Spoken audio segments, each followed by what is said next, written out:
My Suara FM. Waalaikumsalam warahmatullahi wabarakatuh. Hari ni Prof pakaian dia satu Malaysia. Kan baju ala-ala macam Punjabi sikit, warna hijau gitu.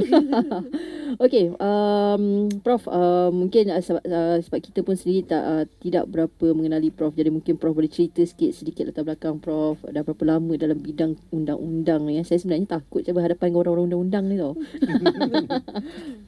Bismillahirrahmanirrahim. Terima kasih DM, terima kasih My Suara FM jemput saya pertama kalilah dalam konti bersama tuan-tuan ni, puan-puan. Saya Syamrahayu Abdul Aziz, dilahirkan di Kota Baru, sudah berkhidmat di Universiti Islam Antarabangsa selama lebih kurang 23 tahun. Dan mengajar undang-undang perlembagaan dan menulis banyak mengenai undang-undang perlembagaan di akhbar juga. Mempunyai satu kolom di Berita Harian sejak 2010 dan banyak menulis mengenai hak asasi, kontrak sosial. Kebanyakan saya menumpukan kepada patriotisme.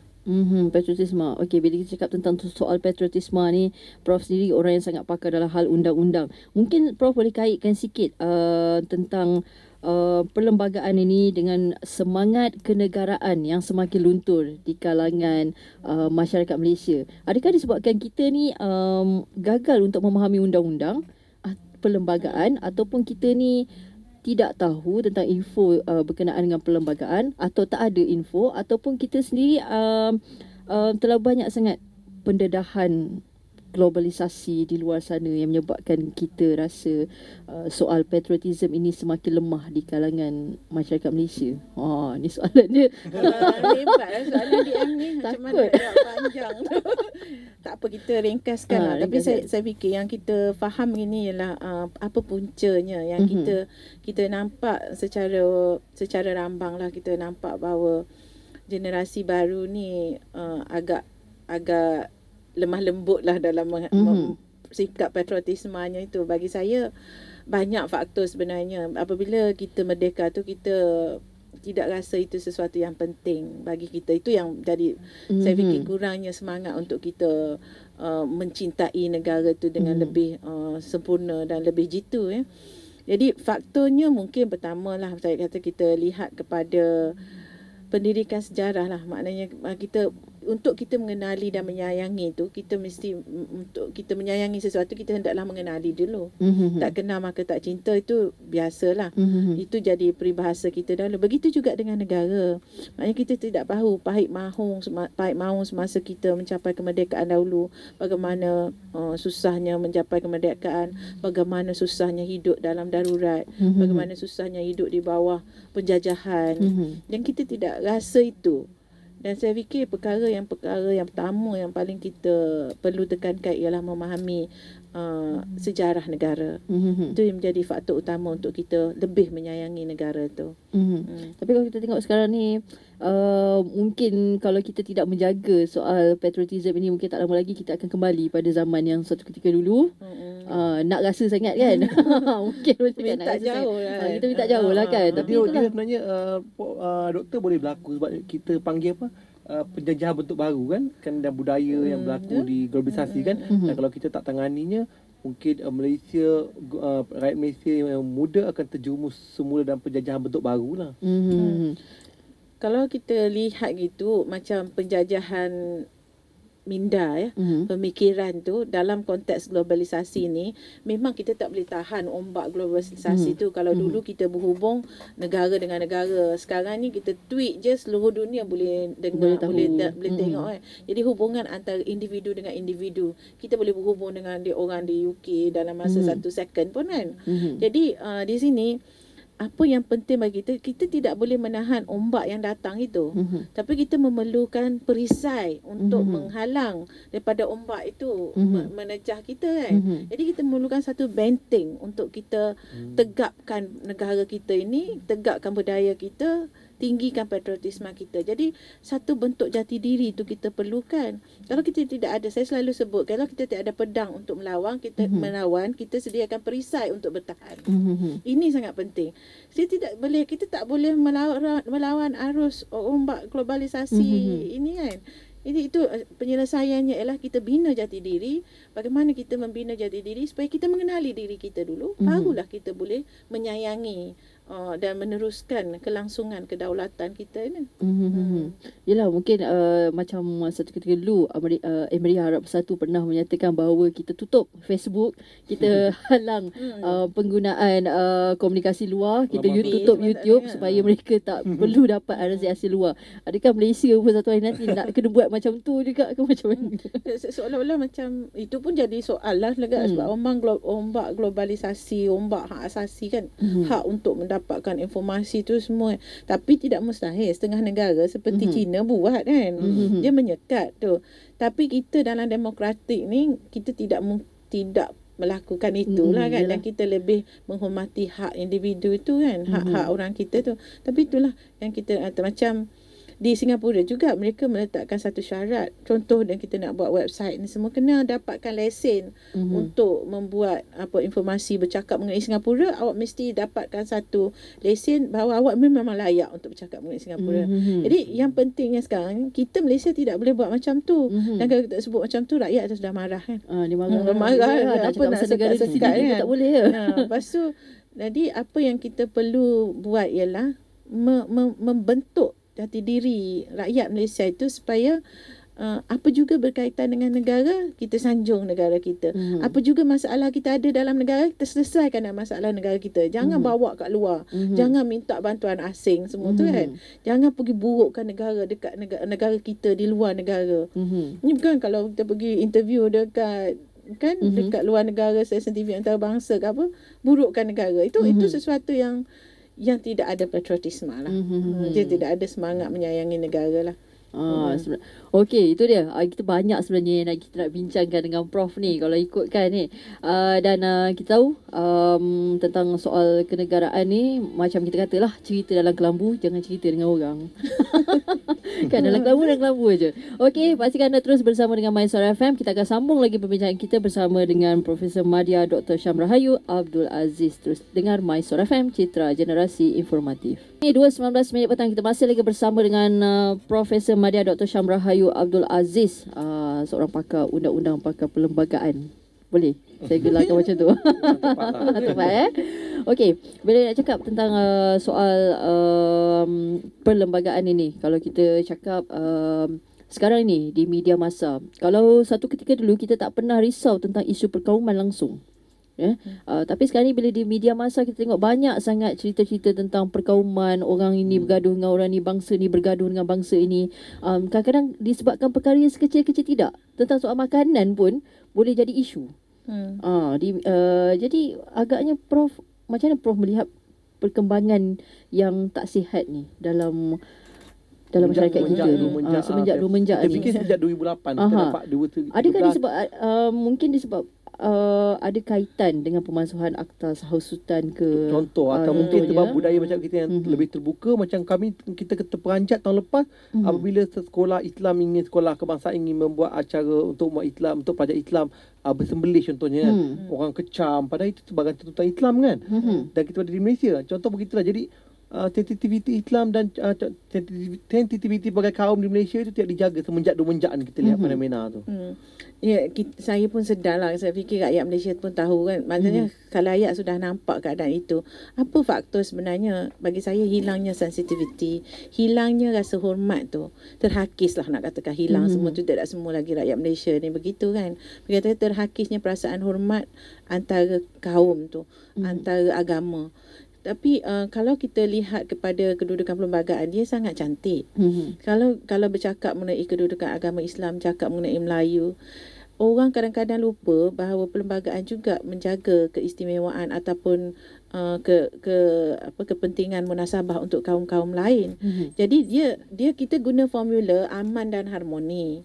Dalam sebuah negara yang berbagai bangsa, berbagai agama, budaya ini, kita telah mengekalkan identiti kita.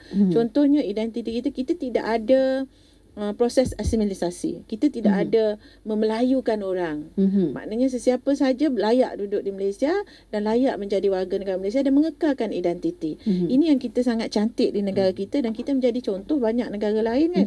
Tapi kita kadang-kadang tidak kata kuranglah menghargai apa yang kita ada ni dalam konteks itu. Kita tidak menggunakan, yang saya ulang ni, kita tidak menggunakan proses asimilisasi itu, tetapi kita menggunakan cara hormat menghormati proses formula aman dan damai itu. So ini diiktiraf dalam perlembagaan lah, sebut kalau dari segi kebebasan beragama pun hendaklah diamalkan secara aman dan harmoni. Apatah lagi dalam perkara-perkara lain lah. Sebabnya pada masa sekarang dan pada masa dahulu pun agama itulah perkara yang paling sensitif. Ya, betul. Sebabnya jangan tak ada siapa nak mempersoalkan pun. Jadi kalau kita lihat, okey, kalau perlembagaan dah kata macam tu, undang-undang sebagai undang-undang tertinggi negara menyatakan aman dan harmoni, macam kita hendaklah menghormati kedaulatan atau ketinggian keluhuran perlembagaan itu. Jadi bila terhakisnya perasaan ini, betul macam kita lihat dalam media sosial kan, banyak mengutuk satu bangsa atau satu lagi tu mengutuk, menggunakan perkataan-perkataan yang tidak yang sangat berat lah, sangat, bagi saya sangat hodoh lah untuk kita gunakan kan. Jadi formula aman dan harmoni ini menjadi satu wadah untuk kita, menjadi satu mekanisme ataupun modus operandi untuk kita meneruskan kelangsungan faham memahami, hormat menghormati, bertolak ansur antara satu sama lain, the tolerance tu. Dan inilah yang puncanya supaya kita formula resepi, menu utama untuk kita kekal kekal bahagia sejahtera untuk negara kita menikmati hasil kemerdekaan tu. Sebab kalau kita tengok tahun lepas kes tentang Facebook yang mereka katakan apa, buffet Ramadan yang itu kan, kalau kita tengok bangsa lain sangat senang untuk mengecam agama Islam, tetapi kita tengok masyarakat Islam tak pernah pun try nak buat benda-benda macam tu. Untuk bangsa lain. Dan dia ada juga tapi agak-agak terpencil. Agak terpencil lah, tidak seperti tidak sihat untuk Malaysia kan. Jadi puan macam mana orang generasi muda dengan kemudahan komunikasi, dengan kemudahan jalur lebar, dengan kemudahan dunia tanpa sepadan tu boleh membuat naik status-status yang berbau perkauman, yang menyentuh sensitiviti. Itu yang saya kata kita salah guna maknanya. Media ni, media yang online lah kan, kita sepatutnya kita gunakan itu untuk lebih menambah baikkan apa yang kita ada ni. Tapi bila kita salah guna, sebab dia sebagai satu lebih agak contagious, mudah berjangkit kan benda ni kan, dia cepat-cepat. Kalau kita lihat pun di internet age ni, yang menjadi satu faktor apabila seseorang itu tidak pandai menghargai sesuatu, dan dia juga akan mempengaruhi orang lain bila menggunakan media begini kan. Jadi dalam konteks patriotisme ni, kalau kita ataupun konteks kita mengenali, menyayangi bangsa kita, menyayangi negara kita ni, kalau cuma kita menuliskan perkara yang baik-baik, itu bentuk diri lah maknanya. Perkara pertama saksiah diri lah, peribadi kita sebagai warga negara tu. Itu kalau kita menulis sesuatu yang baik, dan media itu tidak boleh dipersalahkan lah. Sebab yang bagi saya selalu mempersalahkan pengguna tu sebab tidak tahu menggunakan perkara yang baik itu. Itu yang pentingnya. Jadi kalau rakyat Malaysia mahu pandai menggunakan media sosial dengan baik, maka baiklah dia kan. Itu nak jadi ia juga boleh membantu kita untuk menambah baik hubungan antara kaum, juga menambah baik pencapaian kita sebagai bentuk jadi diri kita juga kan. Sebab banyak manfaat dalam internet tu sebenarnya. Kita sini suka jadi keyboard warrior kebanyakannya. Jadi pantang keluar apa-apa saja akta, pantang keluar apa-apa saja perlembagaan, peraturan baru atau apa-apa saja sebelum sempat memahami lagi apa sebenarnya di sebalik. Cepat sangat memberi spekulasi, cepat sangat ni tak boleh, kenapa tak ni, apa benda semua kan. Kadang-kadang tanpa ilmu pun. Saya kadang-kadang kan frust juga bila tengok kan, betul ke orang ni menulis. Sebabnya ke sesuatu yang kadang-kadang yang paling utama juga untuk kita ialah kita cari ilmu. Kalau ilmu itu kita was-was dengan ilmu itu, kita akan cari orang yang boleh mengajar kita. Jangan kalau dekat ni klik the button share tu, dia akan share. Lepas tu aku tulis kat situ, entah ya entah tidak, saya pun tak tahu. Cuma mohon pencerahan daripada mereka yang tahu. Tapi in the first place bagi saya, jangan share dulu kalau kita pun tak pasti kan. Jadi kalau itu akhlak saksiah diri lah, maknanya akhlak diri seseorang tu lah. Itu saya katakan sebenarnya sebagai manusia memang suka nak jadi orang yang pertama. Fenomena Malaysia terutama kat Malaysia, walaupun teknologi Facebook, Twitter datang dari barat, tapi Malaysia antara negara terbesar pengguna, 5 negara terbesar pengguna. Aktif sangat kan. Sangat aktif. Dan kalau kita melihat dalam insiden, contoh dalam kehilangan pesawat MH370, banyak kat Malaysia menjadi juruterbang, banyak menjadi penanalisis, banyak menjadi FBI, penyiasat kan. Kita tengok analisis. Masa kita ada masalah tu MH370 tu, kita juga lihat, saya nak rujuk balik pada patriotisme macam mana seorang yang bukan Malaysia itu terkejut dengan perangai rakyat Malaysia. Ini satu apa orang kata frustration lah, kekecewaan bagi saya lah. Maknanya dia kata kerajaan Malaysia telah melakukan sebaik mungkin dalam kes MH370 tu, tetapi orang Malaysia sendiri tidak menghargainya. Lepas tu itulah nak katanya semangat patriotisme itu kembali kepada kita lah, kembali kepada diri kita ni. Walaupun kita tidak berpuas hati dengan sesuatu perkara, bagi saya itu yang dari awal yang kita sebut, jangan cerita hal kelambu dalam cerita perkara-perkara yang terlalu domestik kita untuk masyarakat antarabangsa mempunyai ruang untuk attack kita kan. Sebab kemerdekaan ini bukan perkara yang mudah untuk kita capai. Kalau orang kata kemerdekaan ini tanpa pertumpahan darah, amat sedihlah keluarga-keluarga anggota keselamatan yang telah terbunuh tu. Berapa ramai yang terbunuh? Ramai yang terbunuh. Kalau kita nak kata tanpa pertumpahan darah, berapa ramai yang tiada kaki, berapa ramai yang kudung, putus anggota badan kerana periuk api masa kita memerangi komunis. Itu yang patutnya kita sedari. Maknanya kemerdekaan itu bukan tiada air mata, bukan tiada darah yang tumpah. Jadi kalau kita tahu kemerdekaan itu bukan suatu yang mudah untuk kita capai, maka kita hendaklah menghargai kemerdekaan itu dan menyayangi kedaulatan negara ini. Saya mahu sebut jugalah, saya kata kita merdeka dalam keadaan negara darurat. Negara di dunia ini menghadapi peperangan dunia kedua dan selepas itu kita kembali dan komunis mengambil alih. Komunis mengambil alih dengan peperangan, dengan cara gerilanya.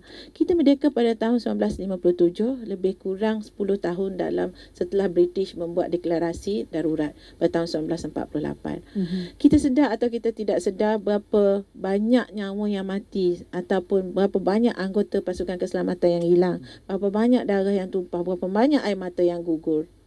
Ya. Jadi kemerdekaan dalam masa darurat itu bukan sesuatu mudah untuk dicapai. Dan sebenarnya semasa kita nak buat perjanjian kemerdekaan tu, ada satu treaty yang ada satu perjanjian dengan British yang khusus untuk keselamatan. Maksudnya ketika itu, kalau kita merdeka, British bawa balik ke semua anggota keselamatan mereka, kita cuma tinggal sedikit sahaja dan kita tidak akan mampu melawan komunis. Jadi yang di sini bukan senang dalam masa-masa terawal sebab kita merdeka dalam keadaan darurat. Tidak ramai orang sedar tentang ini. Tidak ramai. Kalau kita sebut darurat, dia bukan perkara mudah yang kita dia ingat makan ubi je. Bukan. Maknanya nak keluar sana pun takut. Kita ada curfew, kita ada perintah berkurung, makan macam-macam. Jadi doktor, mungkin sebab golongan muda hari ni mereka tak faham perintah berkurung, sebab golongan muda hari ni boleh keluar malam. Yang boleh keluar malam, lepak dekat mama tengok bola. Pukul 12 masih di luar. Mereka tak faham betapa terkongkong dahulu. Bukan masalah curfew tu sendiri. Kalau kita tengok budaya lepak malam pun bersama dengan keluarga dah sekarang. Maksud saya lah tu. Tengok fenomena itu mereka tak membayangkan kesusahan masa lampau tu. Contoh macam dulu kita di Mak Lekau makan ubi kan, tapi hari ni ubi kayu dihidangkan dengan cara yang sangat berpraktis kan, komersial. Tapi dulu kita terpaksa. kita boleh belajar dari negara lain. Apa yang berlaku di Egypt tu darurat lah. Bagaimana susahnya hidup. Apa berlaku di Syria, apa berlaku di Sudan dengan Somalia, negara-negara yang susah untuk dapatkan makanan. Kalau tak ada di negara ini, itu lihat sana. Lihat di seantero dunia ni, baru kita nampak bahawa kita ni orang Malaysia ni gemuk-gemuk. Orang seronok bulan Ramadan ni boleh makan macam-macam juga kan. kita tengok banyak sekarang ni kita gunakan pengajaran sebagai sempadan daripada negara-negara lain, pengalaman negara lain tu sebagai sempadan untuk kita. Maknanya doktor, kita perlu melihat negara-negara sekarang ni yang kemerdekaannya telah macam bukan ditarik balik, telah dimusnahkan macam di Iraq, di Syria kan. Rakyat dijajah. Maknanya kemerdekaan tu tidak bersifat mutlak doktor ya. Boleh dijajah semula kan kalau tidak mustahil kan. Itulah kebimbangan kita. Okey, banyak sebenarnya kita nak cerita lagi ni tentang soal kemerdekaan ni, memang yang takkan pernah habis. Tapi saya kira ramai di antara kita yang sebenarnya dalam ahli keluarga kita sendiri, setiap orang ada hero merdekanya. Mungkin macam saya, arwah atuk saya kan. Even ayah saya sendiri pun seorang bekas askar. Jadi dia pun cerita tentang soal kemerdekaan dia juga. Jadi saya kira macam Faizal pun mungkin ada tokoh kemerdekaan dalam family. Prof pun ada kan. Jadi kita perlu, kalau tak dapat, kalau orang tu masih lagi ada, kita boleh kongsi cerita tu dengan mereka kan. Mereka mungkin berkongsi cerita dengan kita. Okey, teruskan bersama dengan MySuara FM. Kita masih lagi bersama dengan Prof untuk bercerita tentang soal patriotism dan kemerdekaan di MySuara FM. Okey, kita masih lagi bersama dengan Prof Madya Dr. Syam Rahayu Abdul Aziz, pakar perlembagaan kita, pakar undang-undang kita. Okey, kita tahu dalam keadaan sekarang ini, bila kita bercakap tadi tentang soal bangsa lain dengan bangsa lain yang tidak ada persefahaman. Macam mana pula bila kita bercakap tentang bangsa yang satu bangsa ni, satu nama, satu bangsa di bawah satu rumpun ini. Contohnya bangsa Melayu sendiri mempersoalkan keistimewaan orang Melayu. Kemudian kita tahu juga mereka sekarang ini sudah berani untuk mempersoalkan tentang soal-soal yang berkaitan dengan agama Islam. Duit zakat pun sibuk nak tanya juga. Kan, duit zakat sepatutnya diberikan pada orang. Itu pun dah macam jadi satu macam anasir yang cuba untuk mempertikaikan ataupun untuk menguntukkan institusi-institusi yang asal yang wujud sejak negara ini merdeka. Macam kita ada institusi agama Islam, kita ada institusi perlembagaan, kita ada institusi kehakiman, kita ada institusi yang menjaga hal-hal ehwal bangsa, satu bangsa. Jadi ini satu serangan yang sangat halus untuk menjaga institusi-institusi yang sedemikian. Jadi macam doktor sendiri boleh lihat bahawa orang dah start mempertikaikan. Contoh macam ada yang mempertikaikan macam tadi dia cakap tu lah, zakat pun mempertikaikan kenapa diberikan kepada orang Islam sahaja. Hak sultan agama Islam, hak menyebarkan agama. Sampai kan mereka kata Malaysia ni tidak terbuka. Walhal inilah perjanjian yang telah kita persetujui dalam konteks sosial dah 57 tahun yang lalu. Yang tak pernah menjadi isu berpuluh-puluh tahun. Tetapi semenjak 2-3 tahun kebelakangan ini ia menjadi. Saya anggap pada awalnya saya cerita kisah macam mana kita nak buat perlembagaan, menunjukkan apa yang termeterai dalam perjanjian tu. Perlembagaan itu merupakan satu perjanjian yang bukan mudah untuk kita capai. Pada tahun 1948 kan, bila 46 bila nak buat Melayan Union, Melayu tu bersatu hati dengan Kongres Melayu, kemudiannya tertubuhnya UMNO bersatu hati menentang Melayan Union tu atas dua sebab je. Pertama, tidak mahu kewarganegaraan itu digadai, maknanya diberi kepada bangsa lain tanpa menghormati keistimewaan Melayu. Keduanya, kerana menghakis kuasa raja. Di sini daripada tahun 1946 sampai 1948 dalam keadaan kita takut akan penjajahan komunis tu, maknanya bila nak buat draft perjanjian 1948 tu, perkara ini sebenarnya telah diselesaikan. Dengan pindaan perjanjian 1948-1952 pada tahun 1952 tu, perjanjian mengenai keistimewaan Melayu, kedudukan institusi-institusi yang disebut tadi, institusi Islam, identiti bangsa kita, identiti Islam di negara ni, sebenarnya telah selesai pada tahun 1948 tu. Dah selesai habis dah. Sekali kan apa yang dibincangkan oleh orang muda sekarang ni, apa yang dibincangkan oleh khalayak sekarang ni sebenarnya telah dibincang dan telah dibahaskan dengan begitu jelas sekali oleh pimpinan terdahulu. Tengku Abdul Rahman berbincang dengan Tun Tan Cheng Lock. Kemudiannya apa yang tidak puas hati oleh Tun Tan Cheng Lock itu disuarakan dalam banyak ucapan-ucapannya. Jadinya sampailah pada satu titik mereka menjadikan Raja Melayu ni sebagai raja berperlembagaan. Kalau dulu kita kata raja mutlak, pengorbanan yang paling besar untuk raja. Menyerahkan kuasa yang ada pada baginda tu. Sebahagian besar. Katakan yang tinggalnya Islam dan adat. Demokrasi berparlimen dan menjadikan raja tu raja berperlembagaan. Kita faham raja perlembagaan tu apa? Iaitu raja mengikut kehendak perlembagaan. mengikut nasihat kepada raja kan, pentadbir, dan sama ada nasihat daripada Perdana Menteri atau Menteri Besar dalam konteks kita sekarang kan. Jadi ini yang kita kena faham. Itu waktu saya selalu tekankan sejarah dan nilai murni yang kita ada dulu. Sejarah kita faham macam mana perjanjian 1948 tu berlaku, dan kenapa dan bagaimana pula perjanjian 1957 itu berlaku. Sedangkan 1957 itu hanya satu manifestasi, sedikit saja perubahan daripada 1948. Maknanya kita dah selesai dah tahun 1946. 2 tahun kita ambil masa bergaduh sampai lebih kurang berlakunya harta ni melakukan kelumpuhan ekonomi, membakar, dia kelang, dia bakar semua. Ni komunis pun masuk campur tangan di situ. Jadi keadaan-keadaan itu telah menunjukkan perbahasan mengenai keistimewaan Melayu, perbahasan mengenai institusi penting untuk jati diri negara kita ini telah lama berlangsung dan ia telah lama diselesaikan. Jadinya kalau kita bangkitkan balik itu seolah-olah kita menyemarakkan balik apa yang berlaku pada tahun 1946 1948. Dan kita akan lebih membuka luka-luka lama yang betul kita selesaikan. Betul, sepatutnya kita sudah menerima apa yang ada dah lebih kurang daripada 1948 kan. Jadi kita kata, bagi saya apa yang dah ada dalam perlembagaan itu, bukan kita kata kita tidak boleh berubah langsung. Tapi saya kata, saya pernah juga dengar Tun Mahathir kata umur bangsa kita yang merdeka ini baru 56 tahun.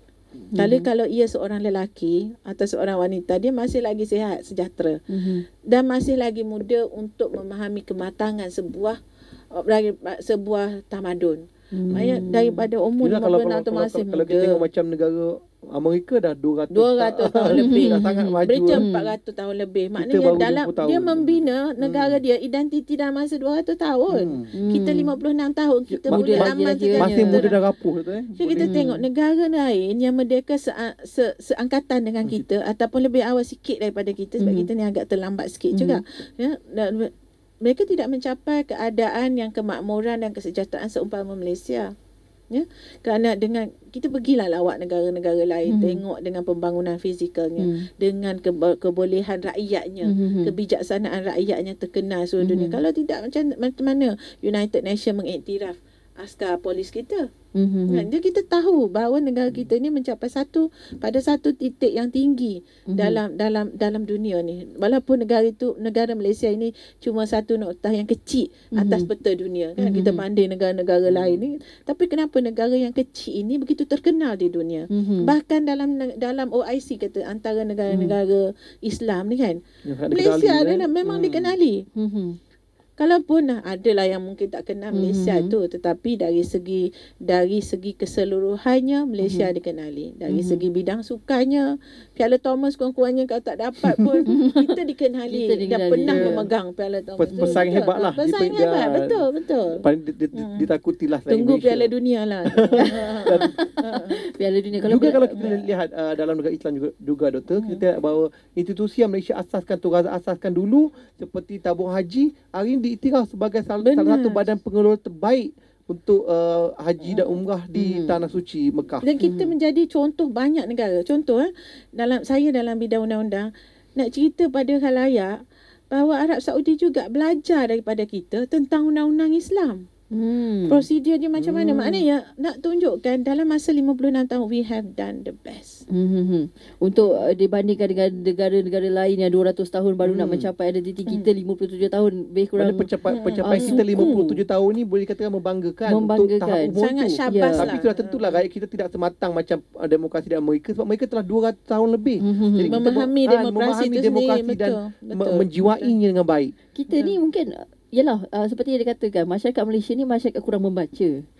Jadi mereka tidak kurang berilmu, kurang memahami bila tidak membaca maka tidak ada ilmu. Bila tidak ada ilmu maka membaca benda yang kita tak tahu kecil. Dan yang dapat itu adalah informasi. Yang susahnya nak dapat ilmu. Dia dua benda. Kalau kita baca berapa orang meninggal atas jalan raya hari ni, itu informasi, maklumat je. Tapi kita tidak tahu membentukkan pemikiran itu. Itu yang ilmunya. Kalau pemikiran tu mungkin dia bagi buku panduan bagaimana memandu dengan selamat. Dia ilmu lah. Supaya kita tak juga jadi bangsa di jalan raya. Jadi kita kena tahu kita membaca, tapi kita membaca apa yang kita baca tu penting. Sebab ada pepatah Inggeris yang mengatakan anda ialah apa yang anda baca. Itu dia. Kalau kita ni kaki baca komik, maka jadi kaki baca komik kita. lagi.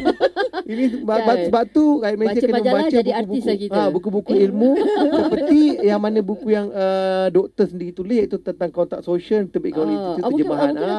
Boleh cerita sikit tentang buku buku yang ditulis buku kontrak sosial tu diterbitkan awal tahun ini oleh Institut Terjemahan dan Buku Malaysia. Saya ucapkan terima kasihlah kepada Tuan Haji Khair Ngadirun, CEO pada ITBM. Buku ni ditulis oleh dua orang penulis, Profesor Madya Dr. Rizal Yaakob, iaitu seorang political scientist dari UKM, dan saya sebagai second author dalam aspek undang-undang. Dr. Rizal lihat dari segi aspek politik, ya. Jadi buku ni adalah sesuatu buku yang sangat menarik. Saya harap Suara FM boleh buat bedah buku ke apa kan. Jadi itu sangat menarik sebab apa?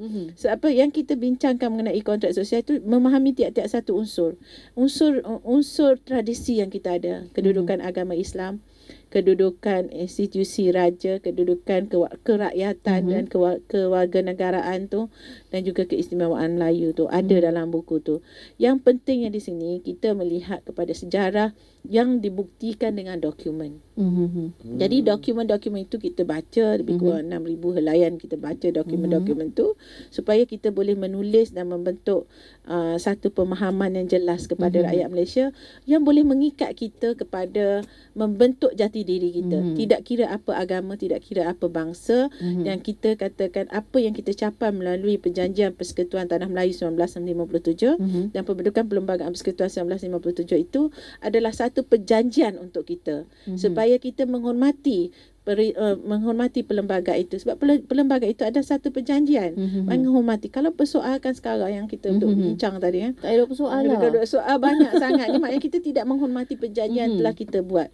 Sekiranya kita memerlukan perubahan, kita perlukan dengan keadaan dan nada yang baik, supaya kita tidak menggadaikan kemerdekaan dan kelangsungan kedaulatan negara kita.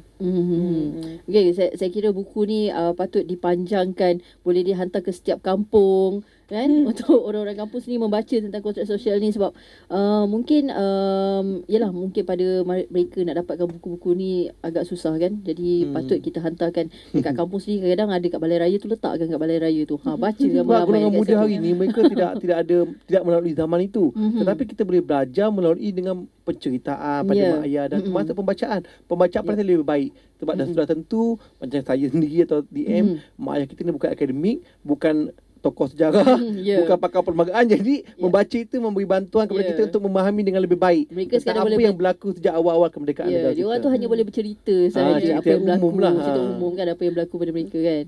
Okey Prof, kata-kata akhir Prof, yang mungkin ada sesuatu yang Prof ingin sampaikan terutama kepada golongan muda kita, untuk kita sama-sama menaikkan semangat patriotism sepada kemerdekaan yang ke-57 ini. Kebetulan doktor, bulan ni adalah Mysore melancarkan 100 hari sambutan menjelang 30 Ogos, dan kami punya 31 Ogos 31 Ogos kan. Bukan 1 kita awal lagi 31 Ogos.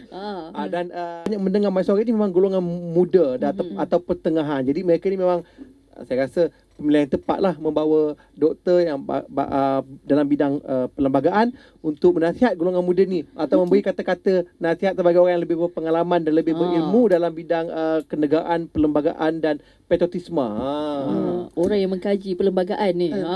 Perkara pertama kita harus ingat ialah kemerdekaan itu bukan kita boleh beli dengan wang ringgit. Kemerdekaan itu kita beli dengan darah dan air mata.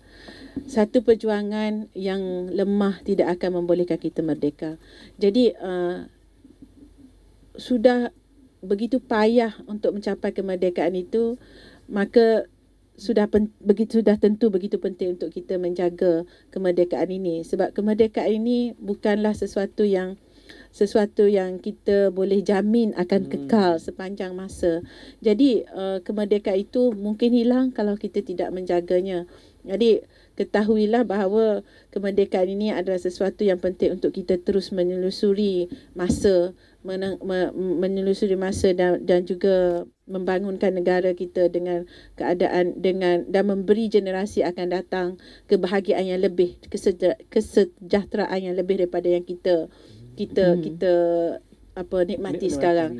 Kalau dulu ibu bapa kita berasa susah, nenek moyang kita dulu merasa susah, ibu bapa kita menjadi lebih baik, kita terlebih baik, dan apakah kita mahu anak cucu kita generasi akan datang ini akan menjadi seperti mana dahulu. Dan kita berusahalah menjaga kemerdekaan ini dan menjaga kemakmuran dan kesejahteraan negara ini bukan untuk diri kita sahaja tetapi untuk generasi-generasi akan datang. Itu saja DM. Itu dia. Saya pun Insaflah. Mengemam meluroma jugalah bila cakap tentang soal kemerdekaan ni kan.